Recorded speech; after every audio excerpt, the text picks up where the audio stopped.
too long since I've been with you guys. And we were a little worried about you. Yeah, we had a tough July at my house, but everybody's back in the saddle again. We're doing real well and feeling great. Good, good. That's awesome.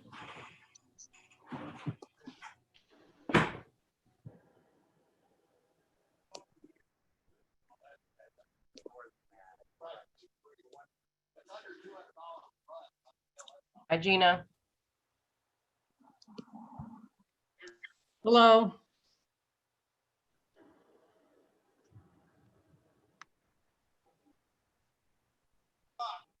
Actually, you can sit in Jill's chair right now. I can sit in Jill's chair. Jill's over here doing the Zoom. All right, how you doing? Okay, we're about to start. One moment. Okay, this is... Good morning, everyone. This. Go to this. I don't know that we're on Facebook yet, Adrian. It's having issues, so. Okay, good morning. It is 10:08 a.m. It's not hooking up.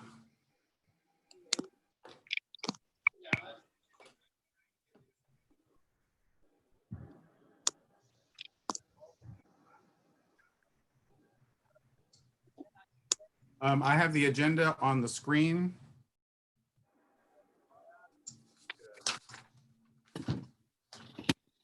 Okay. We have a little bit of business before we have a little bit of a business to go through before we get to the topic of the day, which is the United States of Conspiracy, a conversation with Mark Bankston.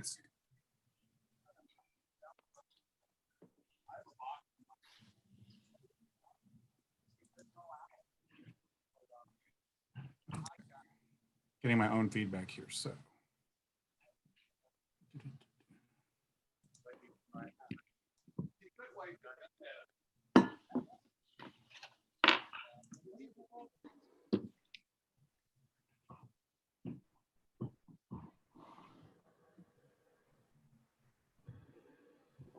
I have to jump and run to the bathroom. So 10:09. So the minutes from the last meeting were called to order at 10:11. We talked about the GOTV plans for the Walk Your Way. Congresswoman Lizzie Fletcher addressed the group and discussed issues for the district and for re-election. Michael Moore, Israel Garcia Jr., and Mark Allen Harrison talked about who are candidates for Commissioner Precinct 3, for Justice of the Peace, Precinct 5, Place 1, and for Constable Precinct 5. All talked about things about Southwest Houston and West Houston that they lap in the area, and then plans for election and how to improve things. And then we adjourned the meeting at 11:45. Can I get a motion to accept the minutes? So moved. Second. All in favor, please say aye. Aye. Thank y'all. Aye. Okay, the treasurer's report. The beginning balance is $14,778.20. We had deposits of $395. Then we have withdrawals of a little over $700, giving us an ending balance of $14,472.17. We have outstanding. Oops. Unmute yourself. Adrian, you're mute. Oh, you got it. And so we have outstanding transactions. A motion to accept the treasurer's report as presented. So moved. Second. All in favor? Aye. Aye. Aye. Aye. Thank you all very much. Okay. So I have two things that need to be housekeeping items. Please bear with me before we get to the actual fun part. because we are in the age of COVID and we also have, a hurricane approaching possibly next week, and we've had other meetings that were canceled for inclement issues, we are looking at bylaws changes. We will be emailing these out in pursuant with how we do bylaws changes, but I am officially announcing them to the club that we will be addressing different voting and how to actually do Zoom meetings. So I'm not going to read them because they will be sent via email so everyone can have them, and we will then move forward. They're basically technical changes. I asked Jill as the vice president and as the person who wrote the bylaws when we did them last year to look at them, and so we're going to put them forward for everyone. So that's part one. The other thing is, again, it's a technical, well, not technical, because as you recall, and I said this at the beginning of the year before COVID, we had a number of plans in place to spend money in order to make sure that we were electing Democrats up and down the ballot. And as you know, we are very specific when it comes to helping down ballot candidates. Top of the ticket gets a lot of attention, a lot of love, but and like we did the last meeting, it is the Mark Allen Harrisons, it is the Israel Garcia Juniors, it's the Michael Moore, it's the ones at the bottom of the ballot that need all the love and attention. And so at the beginning of the year, we had raised, last year was the 15th anniversary of the club. We put on a fantastic event and it raised a lot of money. And all of that money was being put forward to, we were going to have an office. We were going to have, a hub in order to launch block walks. We were going to have a place to keep the signs and the place to do the phone banking. All of these plans were there and I was super excited, and COVID came and it kind of derailed a lot of things. So as we've been putting everything back together and as we've decided to do it the Walk Your Own Way campaign when it comes to GOTV, we still have funds that are to be allocated, and the bylaws are specific when it comes to any item over $1,000 has to be approved by the membership. And so I'm putting out there now, in 2018, we just put out a generic motion that we would simply not go into debt, that we would spend everything that we had. And I think we had around $9,000 in the bank at that point. Well, we have 14,000 in the bank right now. We have the Walk Your Way materials in the house already, and those are paid for already. But I am placing the motion before the body to spend up to $12,000 on GOTV efforts for the 2020 election, specifically for the trifold door hanger that we will be doing like we did last time, for additional digital footprint as necessary, and other, because I'm thinking about putting together signs, yard signs that say early vote starts, and then they'll have the printed location for the closest area. That way we can designate if you're going to Tracy G, if you're going to Bayland, if you're going to Turkish House, we're going to have those. We're in the process of designing that stuff. So I'm placing the motion before the membership to spend up to $12,000 for GOTV efforts for the 2020 election. So moved. Second. Any discussion? Say again, the total amount? $12,000. Okay, I misunderstood. That sounds quite reasonable. It will leave us about 2,500 in the bank. And Okay, if we have to, we can come back and spend additional monies. But as of right now, I don't think we're going to go over $12,000. But okay. I I don't have any heartburn with that. any other discussion? Okay. All in favor of the motion to spend up to $12,000 for the 2020 GOTV effort, please say aye. Aye. Aye. Is there any opposition? Thank you all. The motion carries. We will be spending $12,000 on this election. Thank you all. Yay.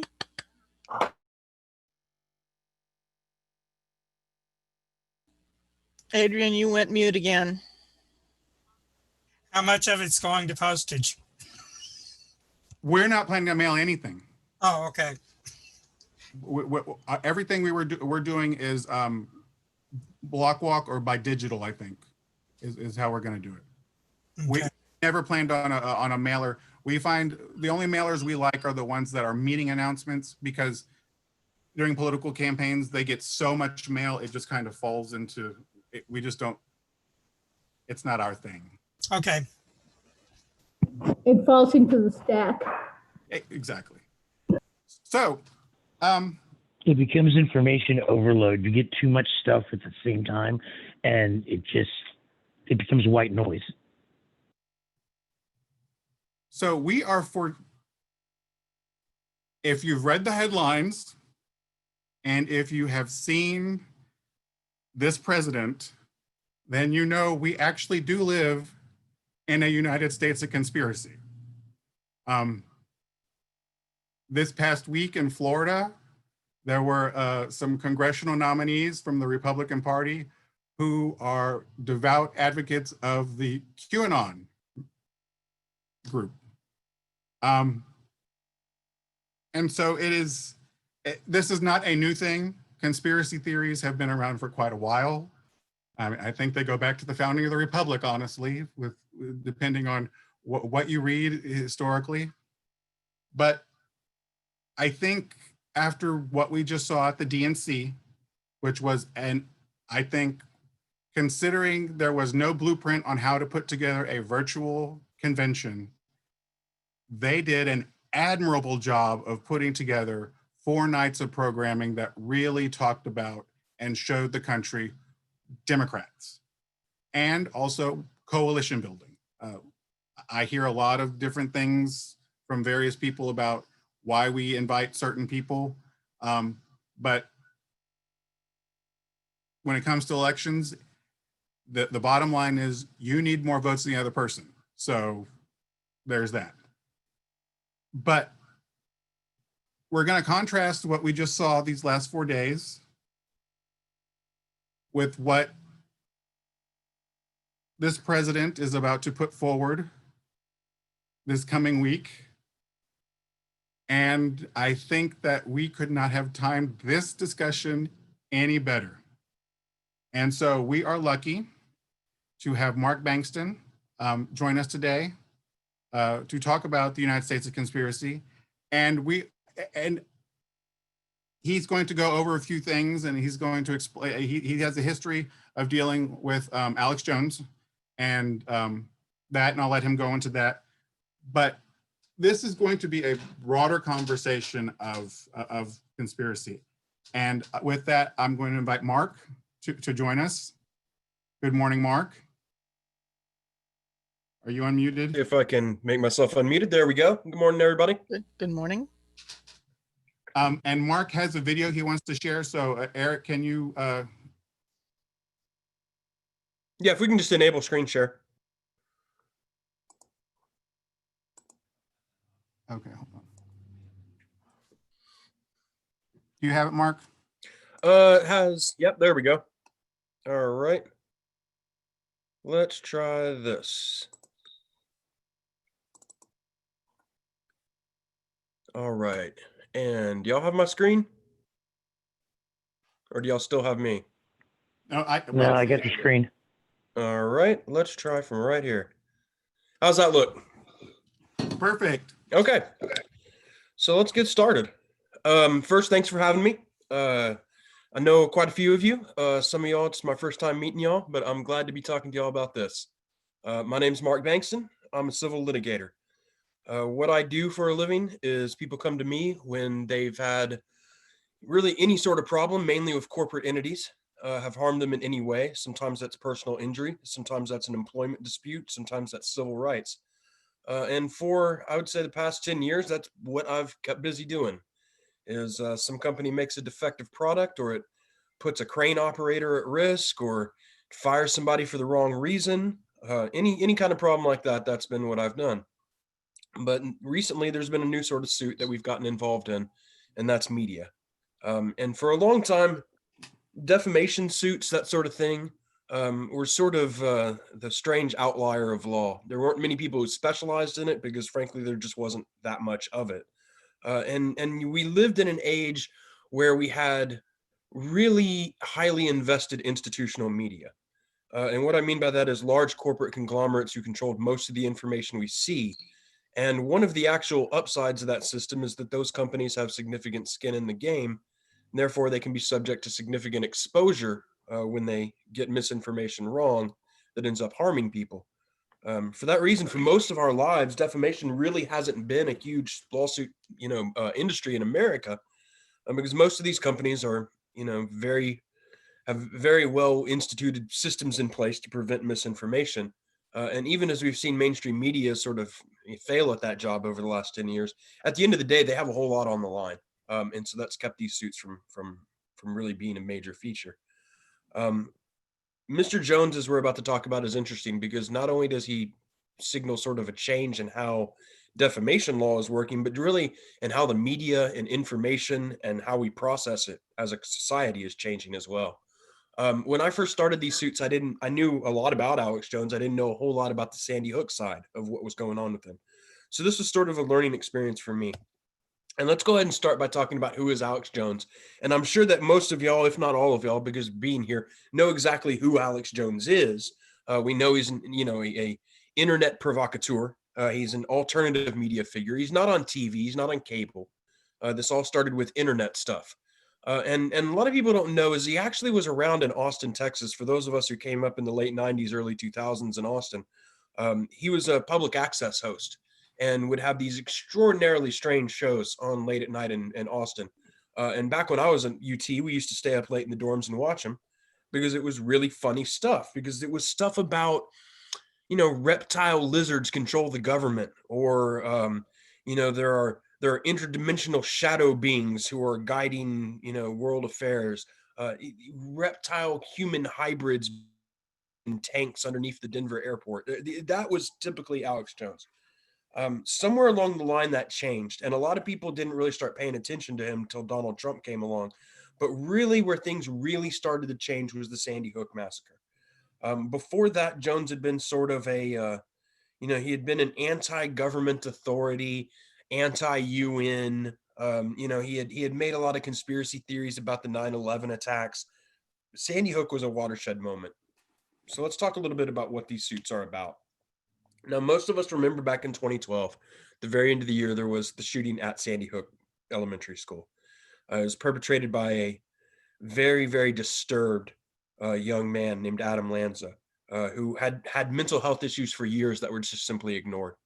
When that shooting happened, it was pretty immediate that it was going to be a major watershed moment in the national conversation, particularly on gun rights.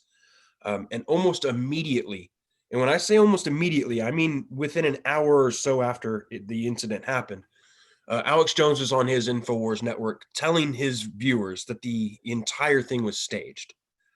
That's really what this is all about, is the idea that you can take an event that's happening directly in front of our eyes, and given some of the skepticism that people have been built up over the years about government, about information, about all of it, that you can essentially weaponize that skepticism and use it to attack the basis of reality, and do that in this case for a political purpose.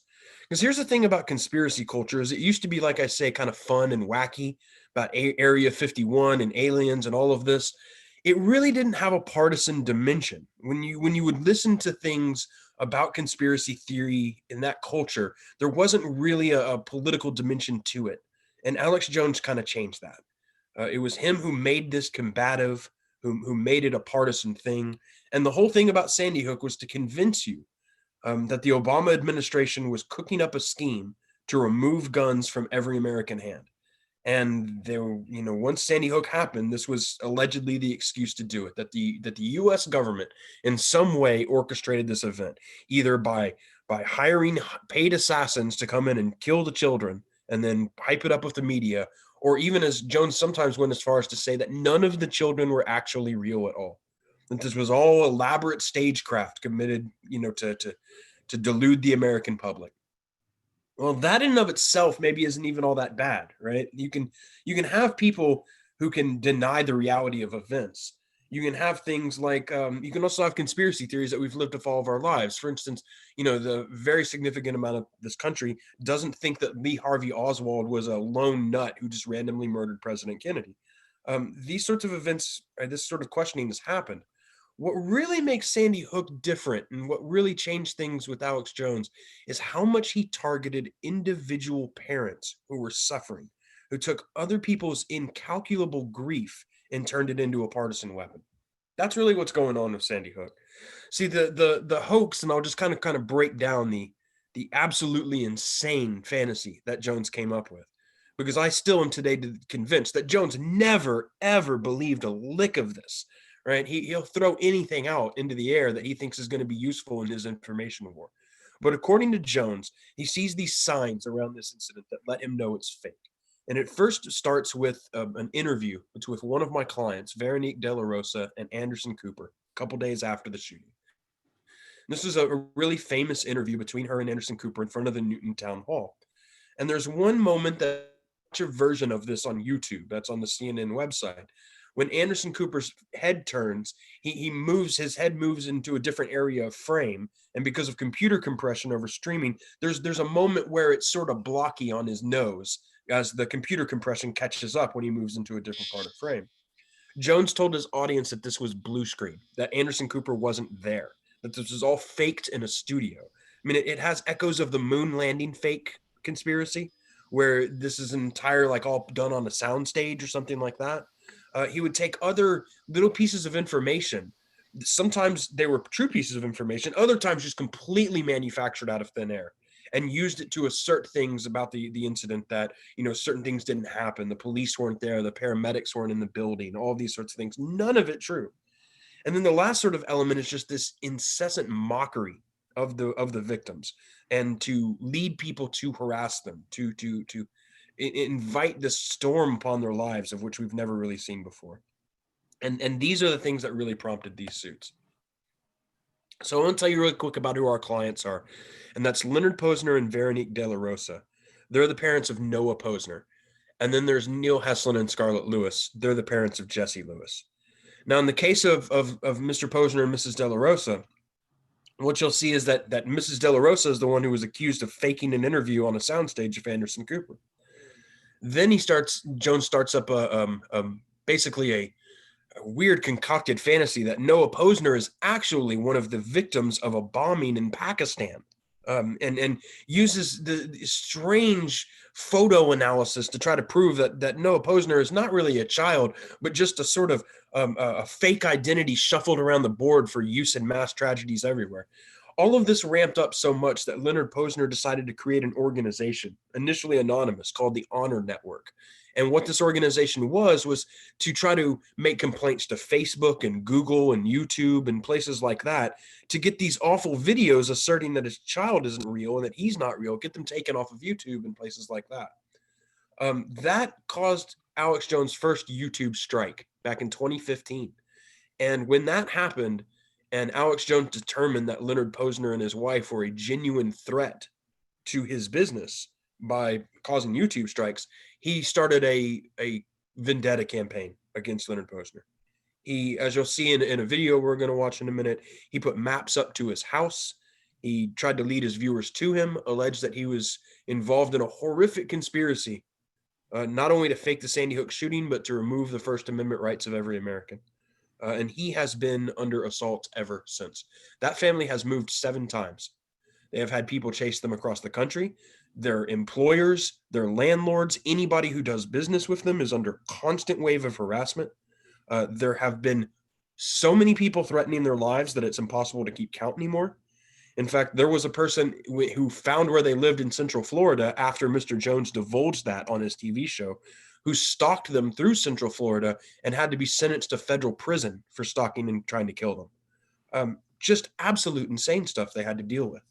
Neil Heslin and Scarlett Lewis, their story is also really gut-wrenching because it really revolves around a cherished memory they have of their son. Because what they were told almost immediately upon showing up at Sandy Hook is that Jesse Lewis was in one of the 2 classrooms in which Adam Lanza came in.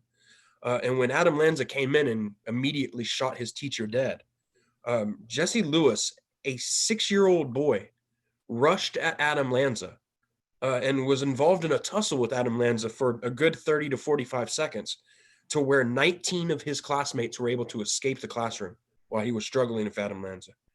I mean, this is a 6-year-old boy. And if you look on Zoom right now, you can probably see one of the participants is my 6-year-old boy who was sitting on camera a minute ago. He might still be hanging around. And if I have to think about a child of that age mustering that kind of action, that kind of heroics, I can't even wrap my head around it. And so this was something that family really cherished. After years, Neil and Scarlett became sick of what Jones was saying about Sandy Hook, and they agreed. They were the first parents to agree to do an interview about this, and they did a feature with Megyn Kelly, in which Neil Heslin said, look, this is ridiculous, and it's causing us so much hassle, so much harassment, so much awfulness. And he said on national television, look, I held my son. I saw the bullet hole through his forehead. I held him in my arms.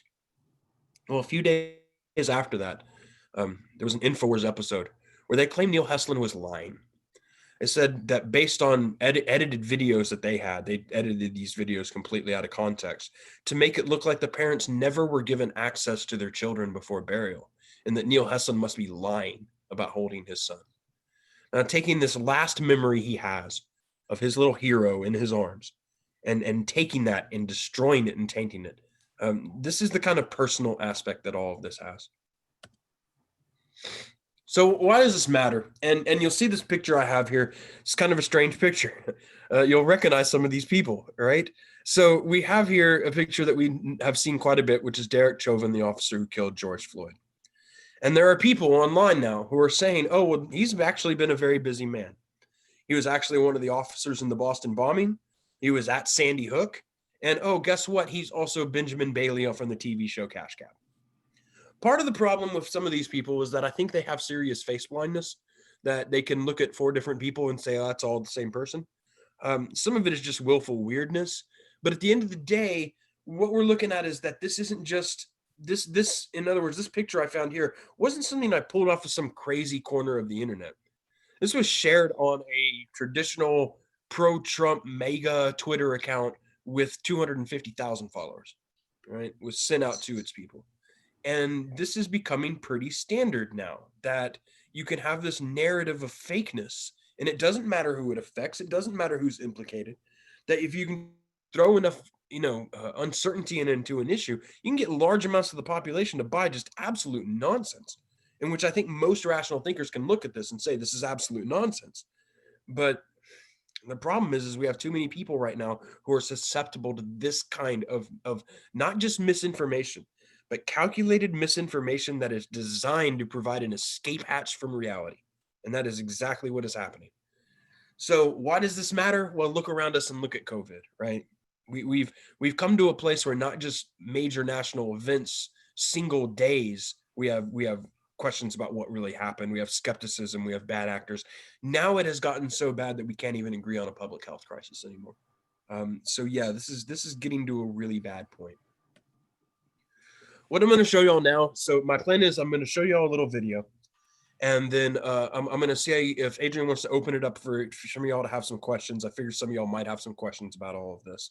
But if not, we don't have a lot of questions. That's not a problem because I'm a lawyer and I can talk a lot and I have a lot to say about this.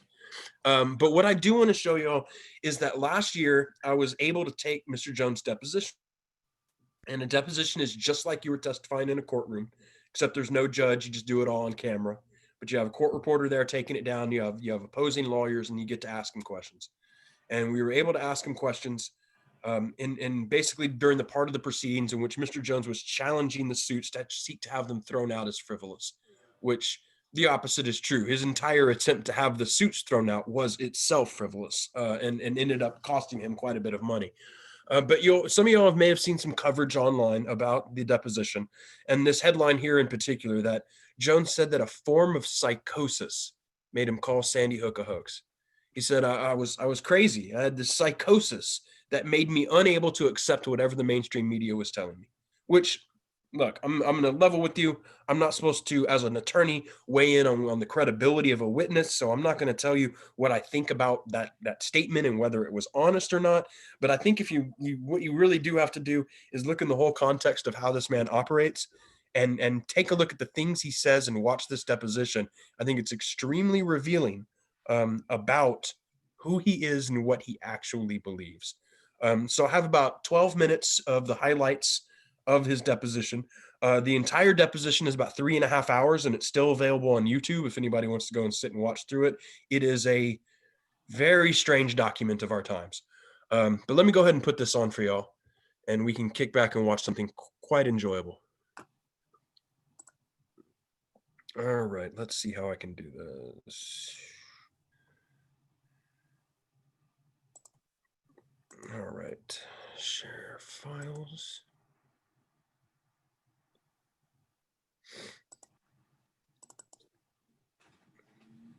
Okay, let's hope I can find this, guys.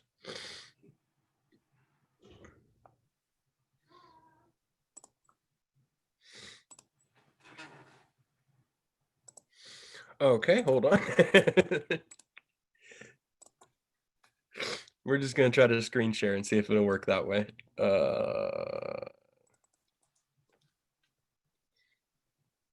of 2014, you had 2014. Give me 1 second, guys. Sorry about this. Okay. So I'm going to share my screen here. Basic.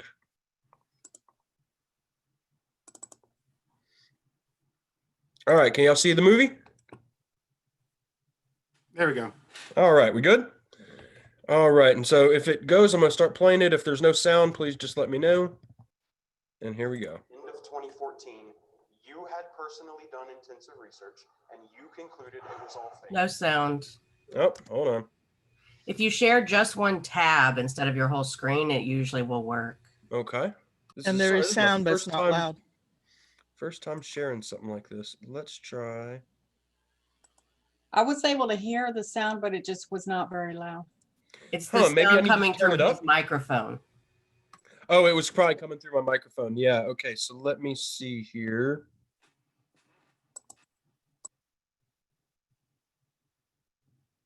Give me 1 second.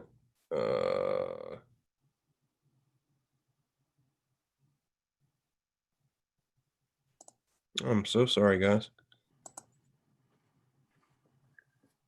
I'm technically challenged, so. Yeah. All right, let me try this once again. All right. All right, do y'all see in a video right now? I see your screen, so. Okay, let's. Of 2014, you had personally done intensive research and you concluded it was all fake, correct? Do we have any sound? I hear it. Okay. Really just what's coming through your microphone. Yeah, that's not going to be high quality enough. I'm sorry, guys. Let me. Oh, hold on. I think the sound is fine if everyone turns their own sound up. Yeah, that may be it. But let me see if there should be a way for me to be able to share my computer audio when I do this. And I don't know why it's not. Ah, there it is. Here we go. Sorry about that, guys. Oh, I found it.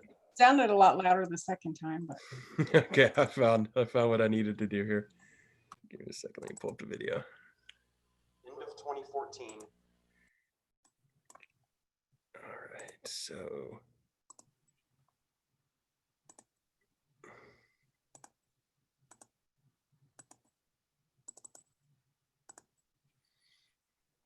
Okay, share screen, computer sound. There we go. Ben will fix that in 2 seconds. 2014, you had personally done intensive research and you concluded it was all fake, correct? Still objection as to form. The specific areas I was talking about being fake, not in a totality. Okay. Mr. Jones, hold on 1 second. I'm going to play you a clip from December 29th, 2014. But it took me about a year with Sandy Hook to come to grips with the fact that the whole thing was fake. I mean, even I couldn't believe it. I knew they jumped on it, used the crisis, hyped it up, but then I did deep research, and my gosh, it just pretty much didn't happen. You just take what they said and you trusted these guys, right? Well, I mean, I'd seen one of the guys like on national television before, or Columbine stuff, and he was as a national safety expert and sounded pretty credible. Mr. Hallbig, right? Yes. And he's sent you something in the neighborhood of 4,000 emails? It's a lot. Yeah, and looking at those emails, taking a look at them, you wouldn't agree with me that that man is a raving lunatic? He seemed very credible and put together earlier on. I can't remember the exact numbers. He seemed to get agitated about 4 years ago, 3 years ago. So I'm trying to answer your questions. You ever try to order a death certificate? They're $20. Anybody can get any one of them. Do you ever try? As I've told you, we went off news reports and other people that were investigating. We did not ourselves investigate Sandy Hook. Thank you, Mr. Jones. There's a couple episodes where you've talked about this Bloomberg email, and you said to your audience that there was an email that came out in a lawsuit where Bloomberg told his people, get ready in the next 24 hours to capitalize on a mass shooting. That didn't happen. That's not a real email, is it? I mean, I don't think it's exactly that, but there's one similar to that. Yeah, I mean, what you said is not real. Objection is. Bloomberg never told his people, get ready in the next 24 hours to capitalize on a mass shooting. That did not happen. Objection is the form. I believe his gun organization did. Okay, Mr. Jones. I have done almost no preparation for this. It gives me a headache.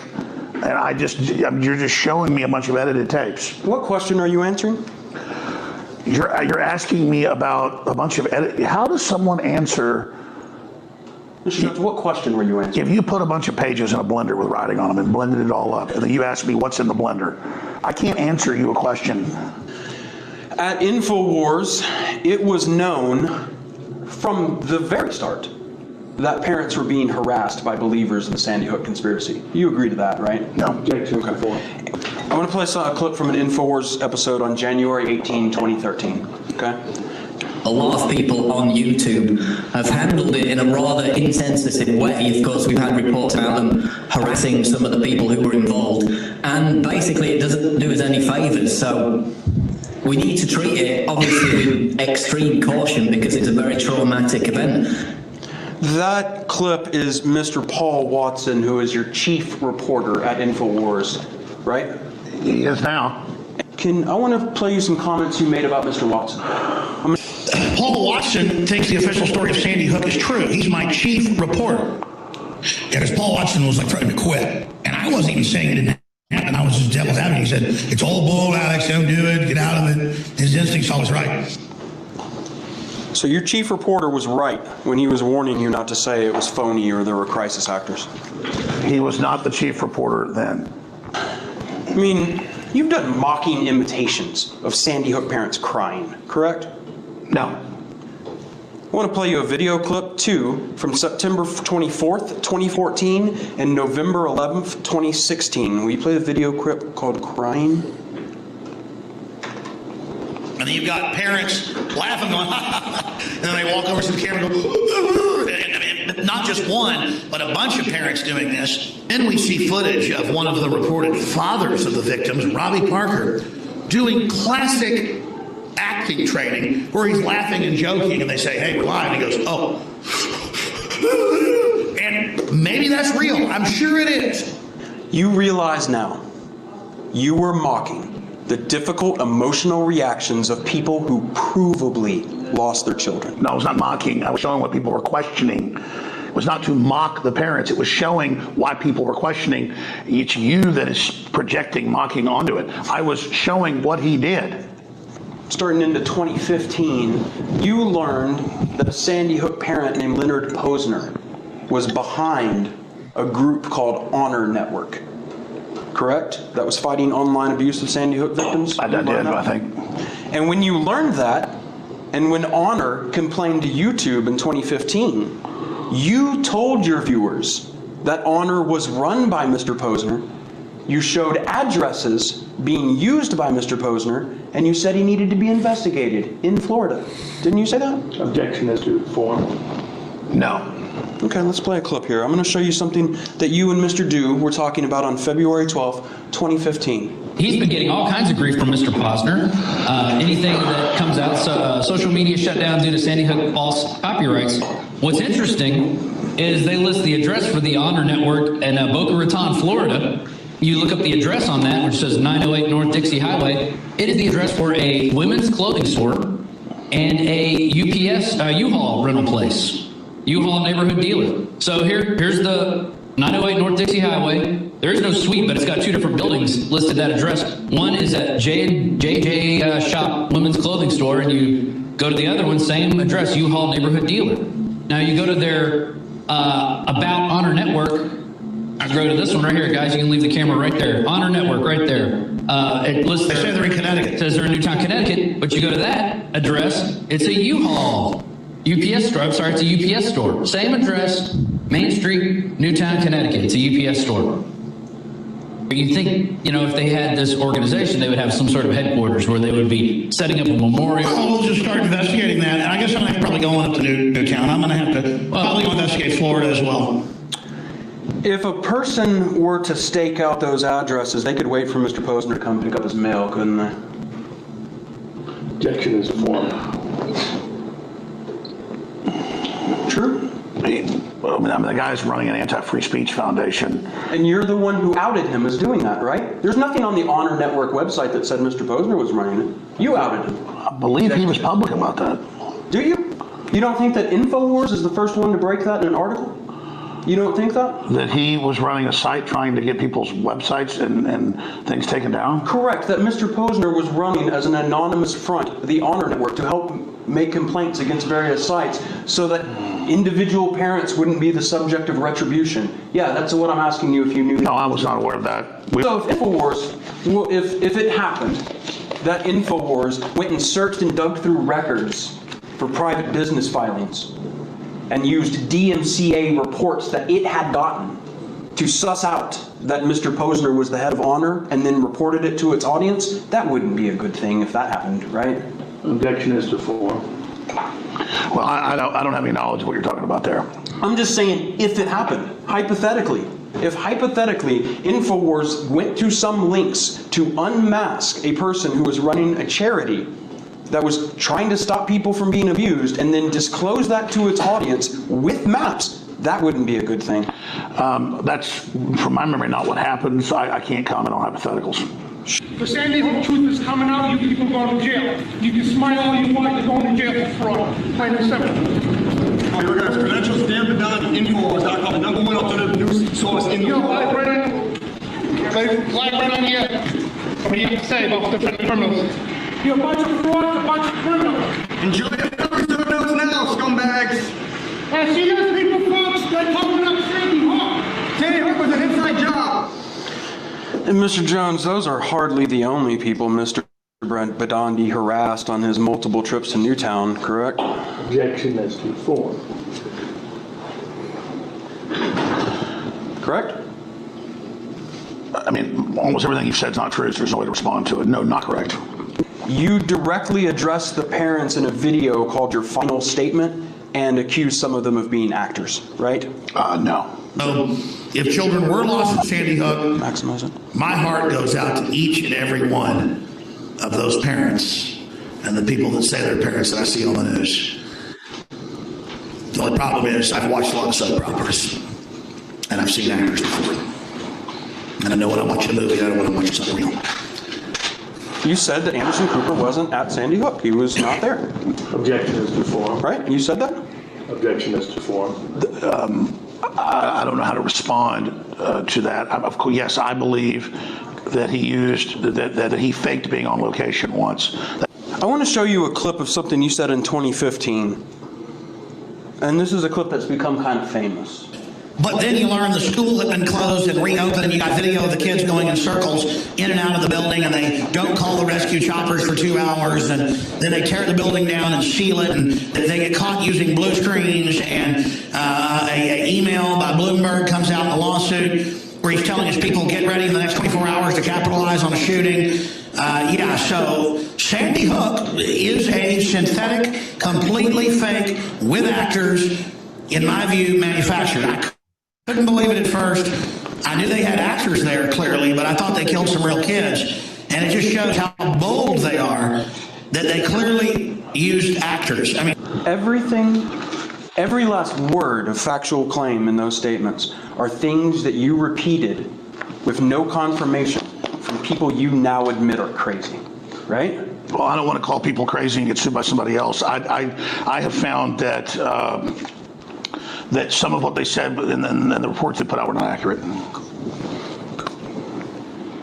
Well, you certainly have no problem calling him kooky, right? Said it on air to like millions of people. Yeah, I think it's. My question is if somebody was to lie to you, your children were killed, and then somebody came to you and lied to you and said the police stood down, that'd be distressing. Objection is to form. I don't know of anyone. If people believe there was a stand down, then it's not a lie. Can you now admit that you've done an outrageous wrong to these parents? Can you admit that? You know, the mainstream media is who always takes it, makes it a huge issue, and then says that I'm saying it and gets me to respond. And it's lawyers like you and people that glom onto this for fame that then try to get the fame and then say that I'm the person that's promoting it. And it's obscene in my view. So that's no. No, I genuinely questioned, and I think the government and media that's been caught lying so much has created an atmosphere where people don't know what's true. All right. So you'll notice one of the things at the end there is, according to Mr. Jones, if you want to know who the real villain of this entire story is, it's me. I'm the villain. Which, you know, I guess I could see from his perspective. His life has been changing quite a bit because of me. Nice to meet you, Lex. You know what? I'll conclude by saying about on two different things. One about Mr. Jones and one about where we go from here. Is luckily, after these suits were filed and after Mr. Jones spent 2018 being absolutely insane in the public eye, threatening to kill public officials, etc., he was deplatformed from most major platforms. His influence is waning. He's not the figure he was. One of these things these suits has taught is that if you're going to be a purveyor of misinformation, you should probably let it filter up from alternative sources. You should not try to create a media organization like Infowars and make millions of dollars selling brain pills and prepackaged food to scared people who think the apocalypse is coming. Because if you do that, then you have exposure, and you have exposure to people like me. The thing about Jones is that if Jones or somebody like him, tell a lie, use misinformation, and it's about a specific person, and it hurts a specific person, I can help you. I can solve that problem. But when it comes to misinformation that's not about a specific person, but misinformation that harms all of us, that affects all of us, I can't help you, right? When Mr. Jones tries to peddle misinformation about the coronavirus, when he wants to hold these rallies in Austin with people unmasked right in the beginning of March, when these things are happening, when there's misinformation that affects all of us, I can't bring a lawsuit for that. There's nobody who has standing to do that. And so regardless of whatever we did with Mr. And believe me, there are others and more to come. These are individual lives, and the social problem is something that falls to us as progressives to really handle. Right after the Jones case, another media case I got involved in is a lawsuit we recently filed against the Daily Caller. And that's the publication that was started by Tucker Carlson.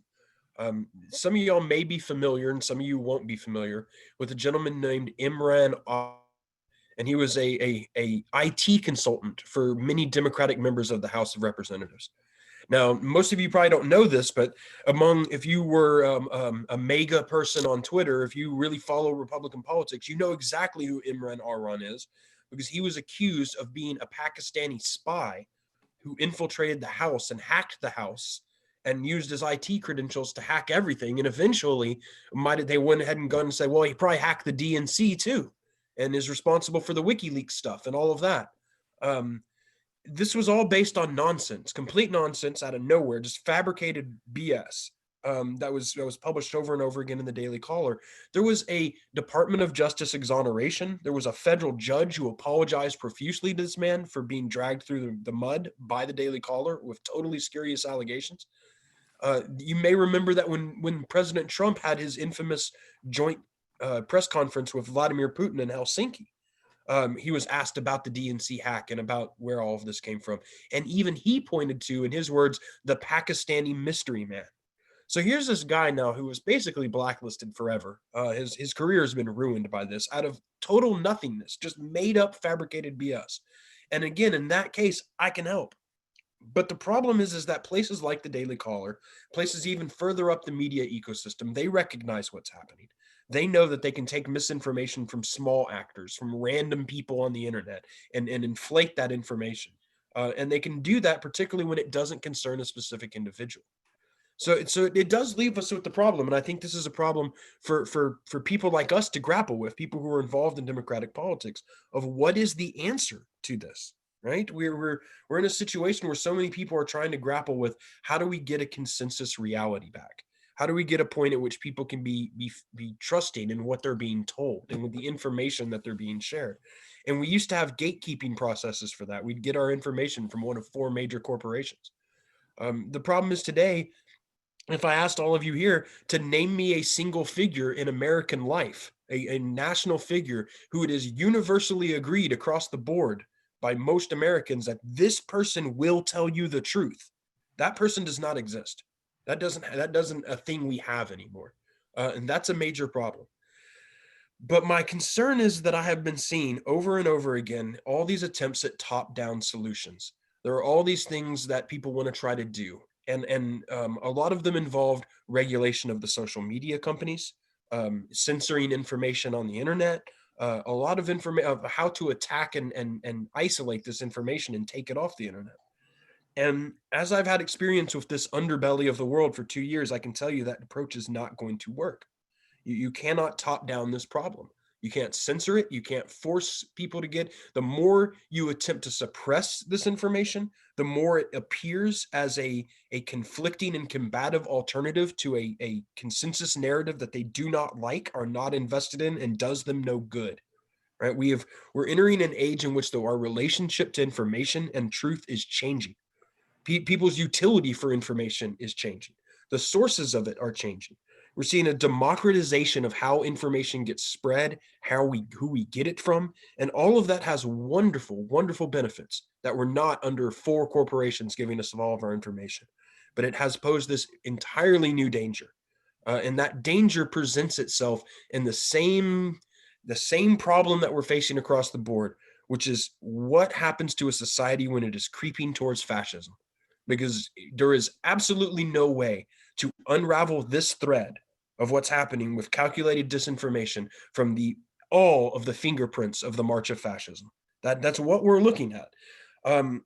So ultimately, I think it has taken me a while to come down and to tell people, how do you solve, what's from my perspective of being down here, how do you solve this? I'm in touch with the people who watch this stuff every day, who rely on it. I think one of the things we have to think about is, what do we as a culture use information for? And I would submit to you that even of all of the people on this chat, when you open up your device, your phone, your computer, and you get a stream of information, usually off of a timeline of a social media site, something like Facebook or Twitter, what is that information? What is its utility to you? And I will submit that its primary utility for all of us is ammunition in an online culture and political war. We use information to score points. When we see a certain story, a certain piece of information, if we believe it's helpful to our partisan agenda, to our ideology, to our current political fight, we use that piece of information. And in doing so, we have removed our filters on whether that information is true or not, and we have removed the inherent value of whether that information is true or not. The problem really comes down to the fact that we right now have a society in which people do not just want to accept the traditional narratives.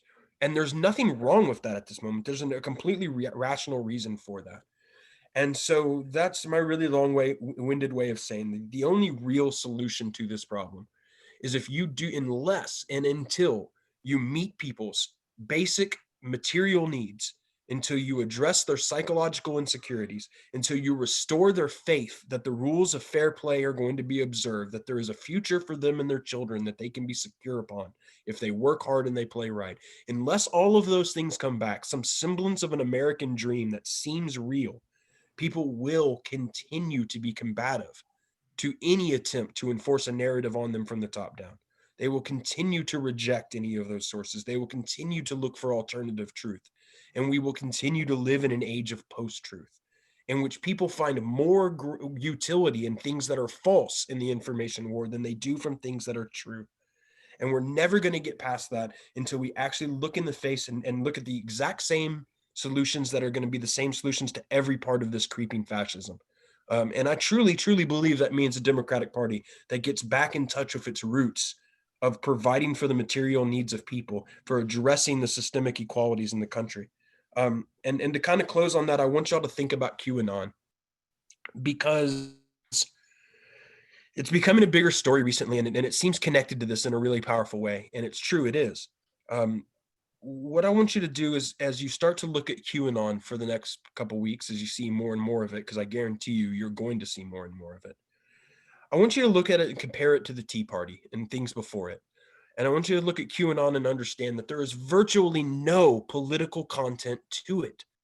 You look at what QAnon believes, and aside from just an absolute savior complex over Donald Trump, what they're really concerned about is this idea that there is a shadowy form of power out there. There's something extremely powerful that's running behind the scenes, that is controlling things, that is doing evil things, that is the rich and powerful and the psychotic ruling class who are doing awful things while the rest of us suffer.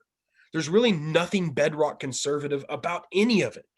And it's my feeling that if we can liberate some of that, if we can free it up with more rational thinking, with more things that can be trusted, along with a society that delivers, that those people are not going to find their future in the Republican Party. Because at the end of the day, that party offers nothing to them. You'll notice you don't see the things like you saw in the Tea Party. There isn't much racism and bigotry in QAnon. It's sort of sad and desperate and pathetic. And it's a society that's calling out for help. And really it needs to be the mission statement of the Democratic Party again, to try to help our country and not just fight in this political war anymore.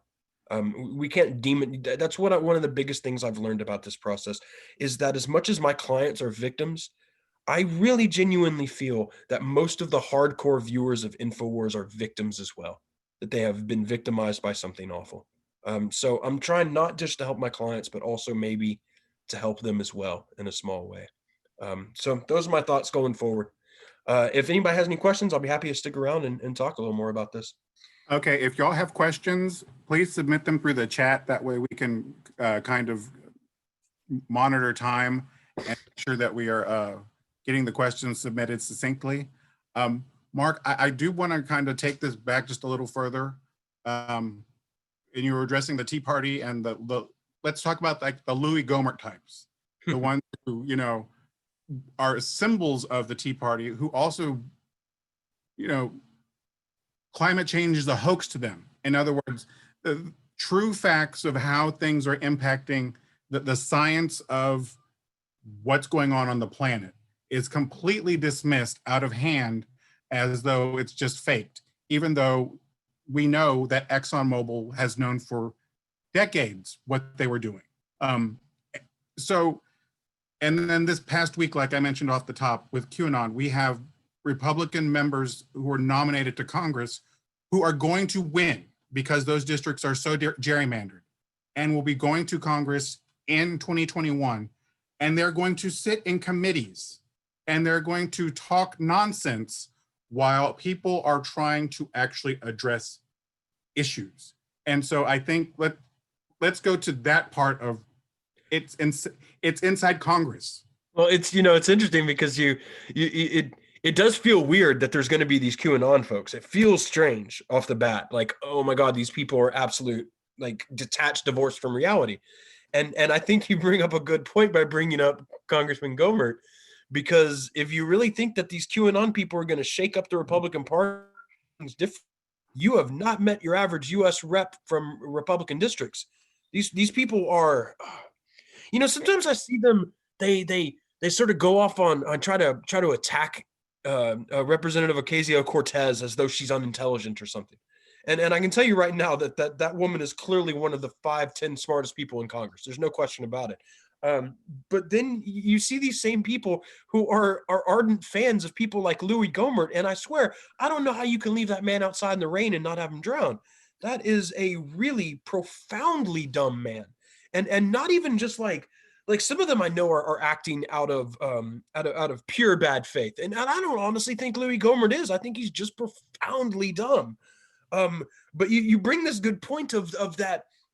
It became not just, look, you can understand when you talk about the failing New York Times, reject mainstream media, and you've got to reject all that and whatever. The real problem became when you link the establishment to things like objective scientific facts and things like that.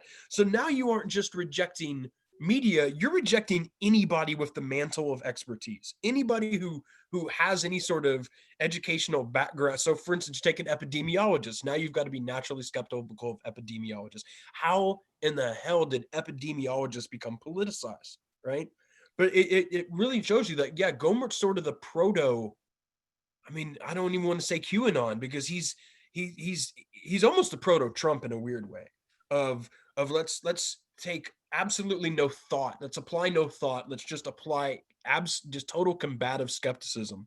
And then, yeah, that's when you end up with him and James Inhofe on the floor of the House holding a snowball, and somehow these morons holding a snowball is like an equal part of the debate to the 99% consensus of scientists on the earth. So I guess the end of your question is, I don't necessarily know that these QAnon folks going into Congress are really going to change things all that much, because I think, wow, sometimes we really lose perspective at how much they've already gone off the rocker. Which is exactly true. One of the things that appears to coming through the chat at the moment, though, is specific instances on how to counter the narrative. And unfortunately, I've been dealing with conspiracy theory types for quite a while. If you have any idea, and we talked about this yesterday,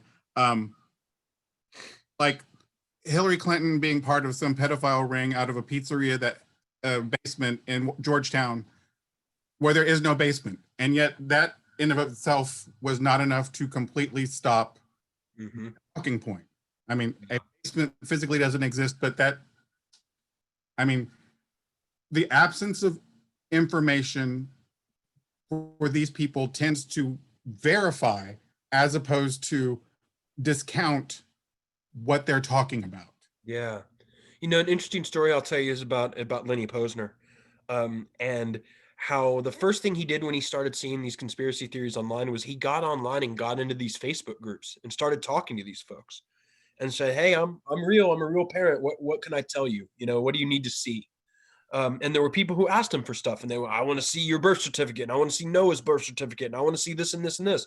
And he did. He gave it to them.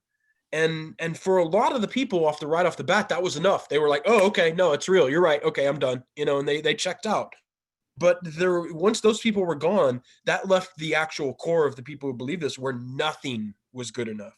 And in fact, every effort would only make it worse. No, you're working. I mean, look, of course you have all these documents of it, because of course the Illuminati would provide you with all these documents to show me. It's one thing that I saw from Lenny's experience is that attempting to engage with this community on a factual level gets him nowhere. I mean, just absolutely nowhere. So when you're how do you figure out how to counter a specific conspiracy theory? This is probably the toughest thing to do. There's some people who are a really interesting podcast that you might want to check out, is QAnon Anonymous, which is one of the things that talks a whole lot about is people whose families break down because of QAnon. And how do you, for lack of a better word, deprogram somebody out of QAnon? How do you address that and intervene in somebody's life? And there's really just story after story that there's not a good way to do it on an individual level. And just like with Sandy Hook or any other major conspiracy, you can throw all the facts you want at it. But the thing is that whatever is causing people to feel this way is not coming from a place of fact anyway. And so again, I think the solution has to be from the bottom up. It has to be, you have to create a society that isn't so paranoid and disconnected and full of post-millennium tension that it would believe this kind of stuff. Because right now they're believing it for a reason. And so, yeah, I think deprogramming efforts are very, very difficult. I think we learned part of that lesson with President Obama and the birth issue. You know, his birth certificate gets presented, and yet that is evidence that he is not American for some of them. It becomes a furthering of the issue. But again, that also precedes the Q. This president, though, is an agent of distraction. So I think that part of, he uses Q. I mean, he was even asked this week about, you know, Q. And for him, it's all about what it does for him and the chaos that it sows. And therefore, I don't think he cares that he's aiding conspiracies as long as it continues to benefit him as he sees it politically. Yeah, exactly. I mean, he's used them time and time again, whether it's QAnon or other conspiracy theories. One that I've been trying to work on right now, we're in communication about, and who knows if anything will come of it. Do y'all remember during the protest in Buffalo, the police protest, there was an older peace activist, a gentleman who was pushed to the ground by the police and started bleeding profusely. Well, One American News Network, along with a ring of conspiracy theorists online, theorized that he's actually a CIA operative. It was fake blood. There was supposedly he was wearing an earpiece, just all kinds of nut stuff. And the president just went with that too, tweeted that out, told the country that that's what was happening. And it, again, it's this sort of, I mean, we saw it from the very first day of his presidency, right? If you think about it, crowd size and alternative facts and Kellyanne talking that whole thing and Sean Spicer doing that little dance, that was a preview of the whole thing. You know, they were not going to be constrained by facts. And in fact, anytime that they could raise a conspiracy theory to kind of muddy the waters, to try to create that skepticism, that always benefits them. They know it does. You know, it's, I don't want to be too much of a self-promoter here, but there was recently a PBS Frontline episode. It's very top. And if you go to the PBS site, you can see it. And it really, I thought they did an outstanding job of showing you how the rise of Jones and the rise of Trump are linked in a way that can never be pulled apart.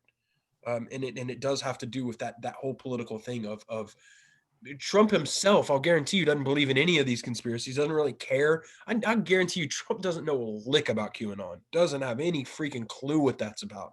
It doesn't matter to him. It's more people. It's the pure political narcissism of these people idolize me, so they must be good. And I don't think it goes much deeper than that for him. But you're right. It's a presidency built on the idea of conspiracy. That you can get your followers to believe whatever you want about him. The idea that we have so many people who honestly believe that Donald Trump is some sort of international savior of trafficking, cannibalism, and Satanism is, I just can't even wrap my head around that, really.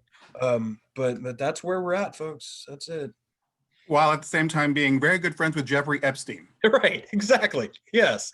Well, I mean, again, here's this thing you talk about how you cannot prove your way out of these conspiracy theories, right? You can say, they can talk about, oh, well, you know, Bill Clinton was on the Epstein jet at one time. And you're like, okay, but like, here is 40 pictures of Trump partying with Epstein and Ghislaine Maxwell. And they're like, oh no, you gotta understand, he was deep cover.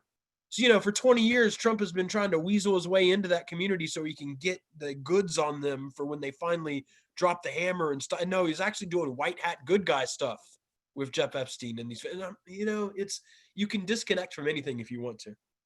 But yeah, seeing that has been quite interesting. It was actually funny. The subject of Epstein came up in the Alex Jones depositions.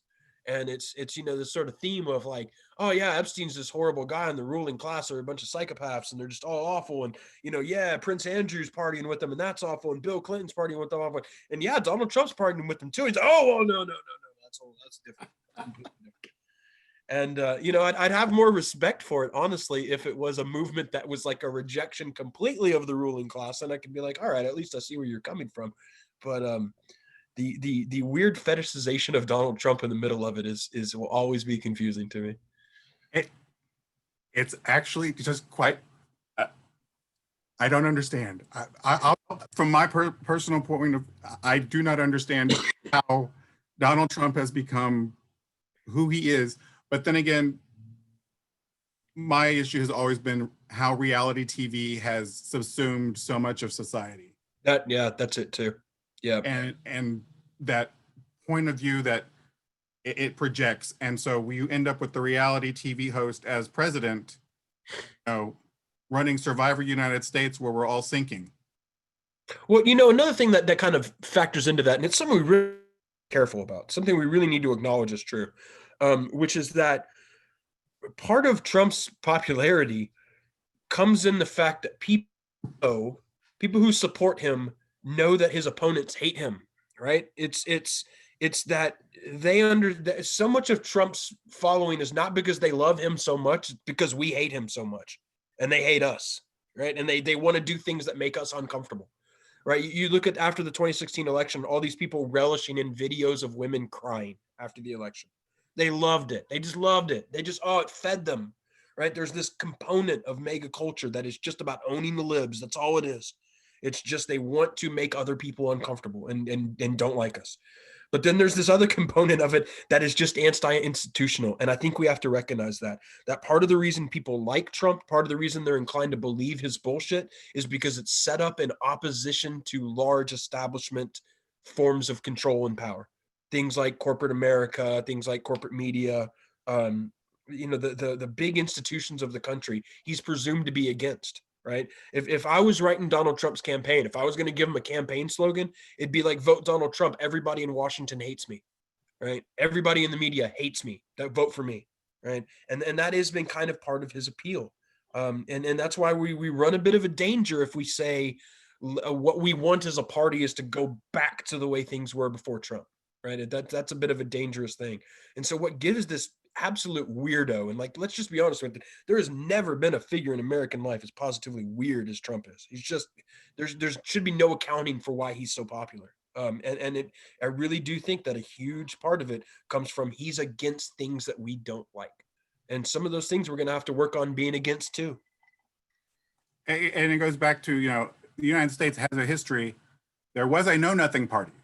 Yeah, exactly. So there's a historical through line to this point where, it encompasses, I think, the Gomerts and the Trumps and that whole dissatisfaction with whatever is considered establishment at that point. Oh, yeah. Yeah. And you know what? It's not even just limited to our, people come up to me all the time and they're like, how do we deal with this new problem? I'm like, folks, this isn't new. Like the technology makes you think it's new, but it's not new. And there's nothing that's dissimilar from these group of well, not all of them are young, but this new crop of Republicans, this new Trumpist Republicans, they don't look any different from far right politicians in Germany in the late 30s. They really don't. They're not any different. They're the same anti-establishment, questioning skepticism, fake news, fake machismo, backing, authoritarian, back the blue kind of brutism, this worshiping of power and strength and militarism, and hating feminist ideas and things that are perceived as Marxist, and all of this is all one big ball of wax, and they look exactly the same. And the conspiracy theories that permeated in Germany in the 30s were just as bad as they are now. The German people as a whole were as divorced from reality as any QAnon person was. Mark and Adrian, especially in the chat room, this is getting really random negative raving, and I'm wondering if we could specifically address what we can do to learn more about QAnon so that we can combat its effects with truth. Yeah, and that will be the last question. Okay, well, I'm just going to look something up for y'all real quick while I'm talking to you, so I can give y'all a something y'all should be looking at. Okay, so the first thing that so I'm going to give you a couple things on Twitter that I think y'all should keep up with, because they are people who've been absolutely imperative to me in working on these cases and learning about misinformation. And the first is a Twitter account called Travis View, and that is at Travis, just like the name, _view. And he's probably the leading QAnon researcher out there right now. And he is the co-host of what I was telling y'all about before, which is QAnon Anonymous. And I'm going to try to find that for you. Yes, so that's just at QAnon Anonymous, all one word. And that's a podcast about QAnon as well. And the thing about that is, it's important for all of us when talking to people and trying to communicate with people about things like QAnon to understand it. Because if you don't, you come across as you hit a brick wall, because they're like, well, you don't understand, you don't know, you don't have a working knowledge of it enough to even talk to me about it or to help me out with it. But I think it's very important for us to learn, as crazy as some of these details are, it's important to learn what they are. So it's important to learn what people are talking about when they say things. I mean, you're going to learn about things like adrenochrome, which is supposedly a substance harvested from the pituitary gland by this cabal. But I think more importantly, you're going to learn a little bit more about the worldview this way. And it's important because QAnon's less about the facts of the conspiracy these days. You know, at the beginning of it, it was about, there's this undercover guy named Q who has Q level clearance, and they're preparing for these mass arrests, and here are the details, et cetera, et cetera. And so many of the predictions have fallen flat that people started saying, well, no, the plan changes. In other words, now it's become divorced of the actual facts, and QAnon has become more a worldview than it is a coherent conspiracy theory. And that world is about an inherent skepticism of everything around us. And the more we can start talking to people in language that they understand about, okay, no, I understand where your problem is, where your fears and your anxieties are coming from, but they're not the response. It's not, I guess at the end of the day, we need to convince people that there aren't a bunch of secret hidden evil. There isn't a bunch of people, a bunch of really powerful people doing evil in secret. They're doing it right out in the open. They're doing it right out in front of your faces.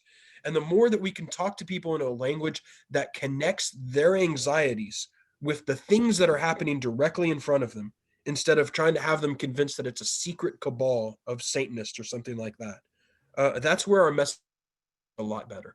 I think if we can speak to the fundamental anxieties, and there's a lot of people who were talking in the last election about this concept of white economic anxiety, and that's not really what I'm getting at here, because I think that's a shorthand for how we erase a lot of the racism of the Republican Party. But when we're talking specifically about the QAnon folks, when we're talking about those who have become so despondent with reality that they're detaching from it in that way, we have to identify the sources of those anxieties. We have to, or we're never going to make progress with them. So like I say, check out QAnon Anonymous. There's a lot of other good disinformation people to be following online.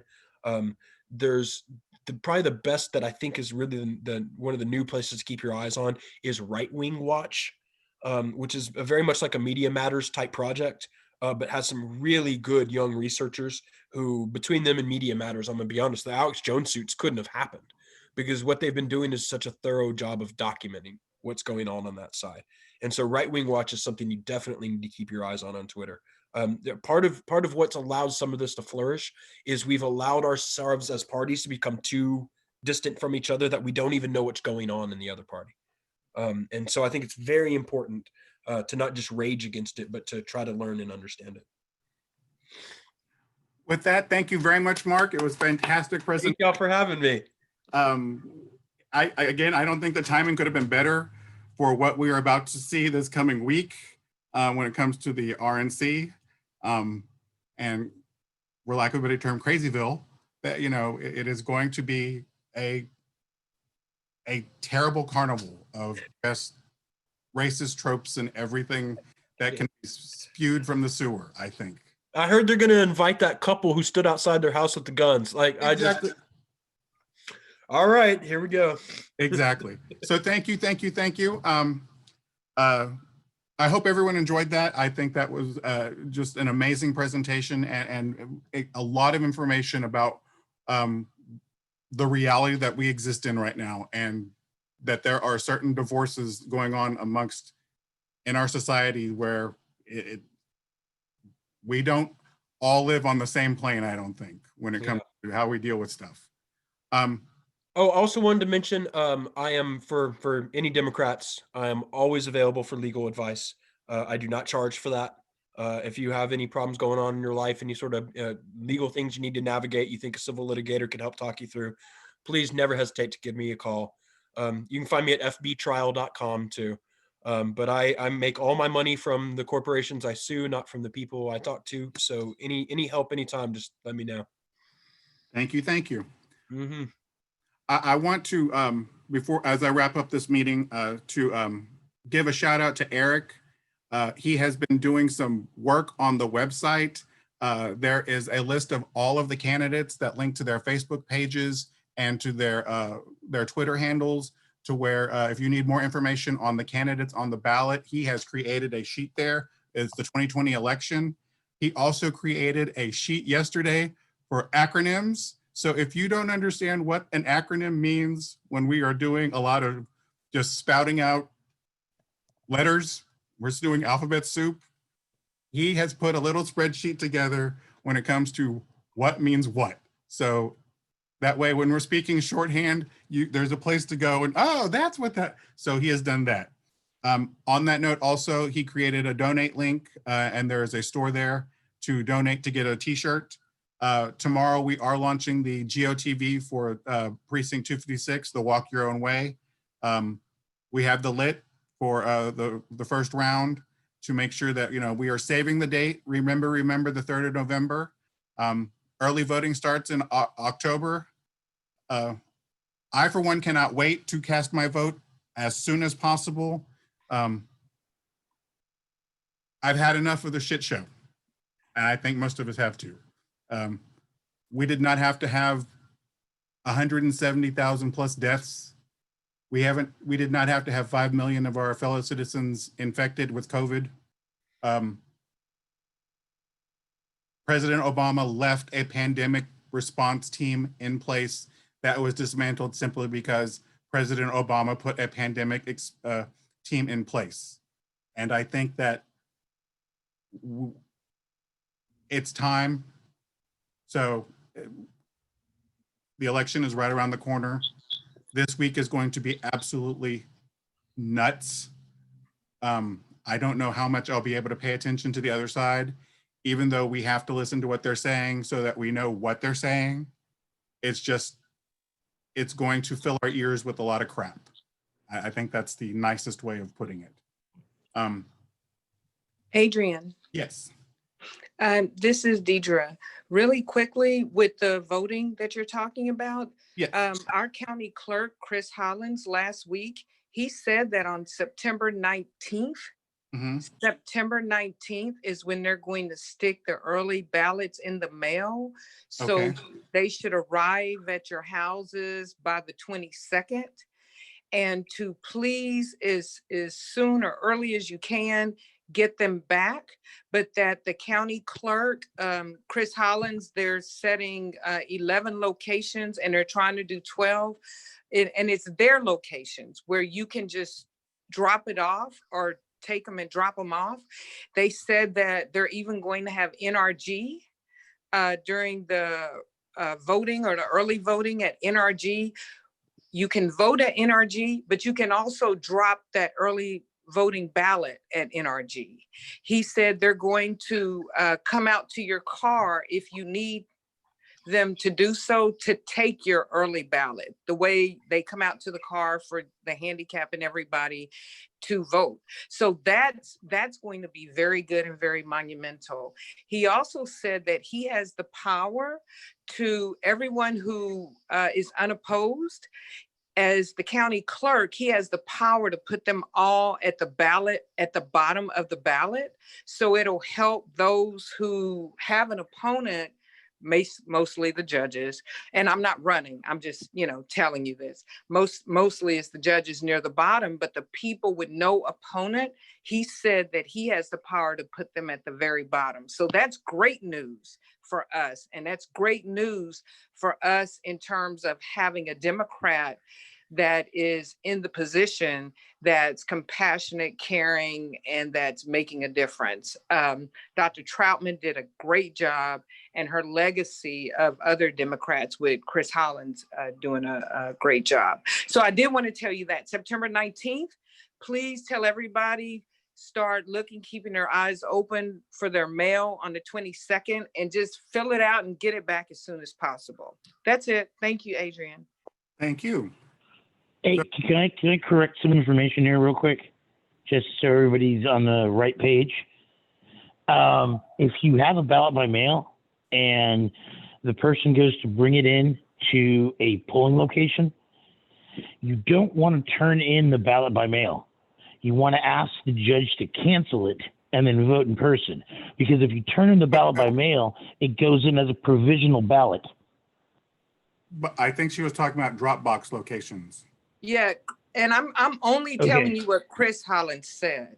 I don't work at the county. Okay. But I'm just telling you what the county No, I clerk just don't want said. I don't want anybody to get confused or, because that's how you do it. If you bring in a ballot by mail, like you don't want to send it in through your mailbox, they're not, unless they just changed it now, you're not allowed to take it.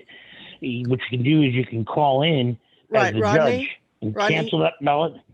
I'm an election judge, and you are correct. I cannot accept it at my polling location, but if I'm smart, I will tell you where the county election drop-off sites are, and you can take it to that drop-off site, and it will be counted as if it was mailed in through the U.S. Postal Service. And Right, or I can just county cancel it. clerk said Or I there can are just cancel 11. it right there and have you vote in person. But the main thing is people need to know that the polling place is not your drop-off location. If you go to the polling place, there will be some recourse. You can cancel it and vote regular. But some people don't want to do that. They don't want to vote. They want to turn it in. And the polling place is not a drop-off location. But the election judges should be trained to tell you those two options. But I do have a question. When you drop off your ballot at one of the legitimate drop-off locations, are you required to stop and show your ID, or do you just drop it off? No one asked him that question. Okay. He said there are 11 locations, and that are county clerk locations. And then he said that NRG, which will also have voting, they're going to have it as a designated county clerk location for a drop. Now, that's what he said. If that's not it, he specifically said that about NRG. But the other are the 11 locations. But the answer to your question, I don't know. And next time I see him, I'll ask him that question. Thank you, Deidre. Would you And share that back with us? Absolutely. Absolutely. I'm trying to tell everybody we need people to go vote. I'll be Okay, maybe guys, different I'm sorry. county by I just wanted to county? make sure that. Sorry. Sorry. I was going to say maybe different county by county, because I know that Fort Bend County was looking into requiring ID to drop off at the drop-off locations and to whether to have staff there to look at the IDs. But I looked at the law, and I don't know that that's actually what's required by law. And so different counties may have different conclusions about whether they need to require ID at the drop-off location. Because while only you can turn in your own the drop-off location, that the way that the law is written, it's to penalize anyone who attempts to turn in someone else's ballot. It's not actually written for the counties to require ID. And so if that becomes a thing that's stopping people from turning their ballots in, or is a problem, we may want to challenge that practice at the counties that are requiring it. Okay. Adrian. Yeah. I did want to take a minute just to recognize the candidates and the elected officials that are here with us real quick. I see Judge Ursula Hall, who is also on the ballot this November for Civil District Court.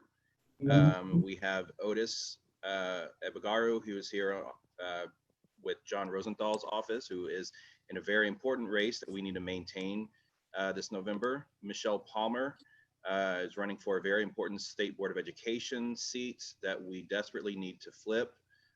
I see Judge Julia Maldonado. Good morning, Judge. How are you? Who is also on the ballot this November. Good morning. Good morning. And Camille Foster here for Senator Boris Miles. Again, also on the ballot this November. And of course, Judge Deidre Davis, who is not on the ballot, but it's always nice to have you, Judge. Hope I didn't miss anybody. Thank you. It is 11:35. My goal today was 11:30. If there's no other business, I thank y'all very, very much for attending today's meeting. I hope y'all found it informative and pretty much, right when it needed to be talked about, the United States of conspiracy. So thank y'all for being here this morning. I hope y'all have a wonderful day and a wonderful weekend. Thank y'all for attending. Thank you so much. Thank This was you. wonderful. Thank you, guys. That was great to be here.